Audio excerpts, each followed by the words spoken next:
her with a tray for the buffet table. She met the gaze of several gentlemen, more than one interested in the revealing nature of her bodice.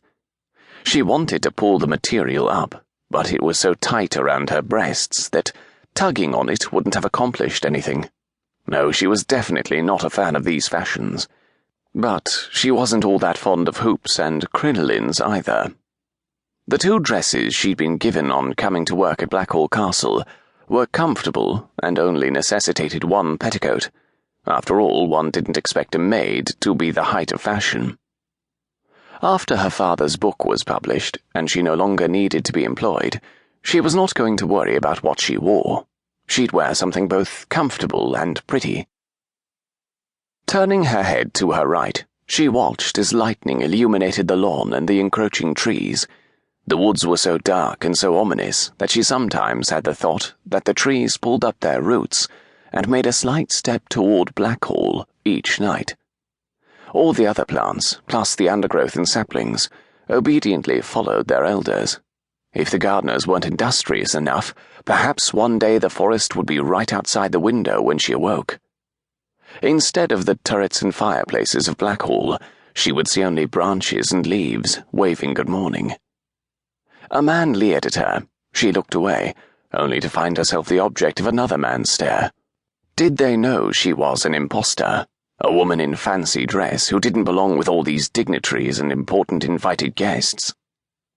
The women with their bright smiles didn't seem all that different from the maids with whom she served. Perhaps their accents were better. They had servants to help them dress, to inspect them before they left their rooms, and to arrange their belongings. They were fortunate in that they weren't dependent on only themselves for sustenance and survival. They had families with wealth, or they'd inherited fortunes and homes. Some of the girls who worked at Blackhall had been educated far above their stations. One girl had a penchant for numbers and helped Mrs. McDermott with sums. Another spoke 3 languages and amused the others by translating several sayings they could use when a footman, or Lord Thomas Russell, was too handsy, a word one of the maids had devised to describe the Earl of Monttracy's habit of trying to feel up the staff.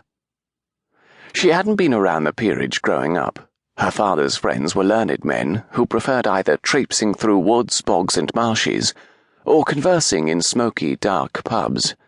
1 or 2 had a title, but they always went by first names and didn't make a point of flaunting their positions. In her lessons, before she'd been allowed to take up her duties, Lorna was informed by Mrs. McDermott that the Earl of Monttracy was the Duke of Kinross's incumbent heir. "Isn't the Duke married?" That had been the last personal question she'd been permitted to ask. "No, poor man. He's a widower. Her Grace died some 3 years ago, in childbirth."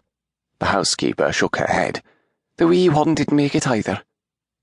She didn't even want to think about how terrible that had been. Was that why the Duke walked every night? Why he stared up at the sky as though seeking answers from the stars? She couldn't imagine such pain. Losing her father had been torture enough, but your wife and your child? The terrace door was to her right. If it hadn't been raining, she would have escaped the ballroom with its heavy air and warmth for the clean, bracing air of a storm. No one came up to her to converse, nor did they question her presence. But she hadn't come to the ball to dance or to mingle with the guests. Straightening her shoulders, she scanned the crowd again. Where was he? Where was the Duke? Alex noticed her first because of her stillness. The woman in the gold brocade dress was the only person in the ballroom who wasn't animated by laughter or speech or movement. She stood straight as a reed, her hands resting, palms down, on the enormous skirts of her dress. She wasn't smiling, but she was observing. Her gaze behind the gold and black mask darted to the left and right. She reminded him of a gosling hawk, smaller than the others, but as fierce when provoked or when hunting. Who was she hunting? The footman was standing to his left, waiting patiently for him to trade glasses. Good lad, he was both obedient and diligent.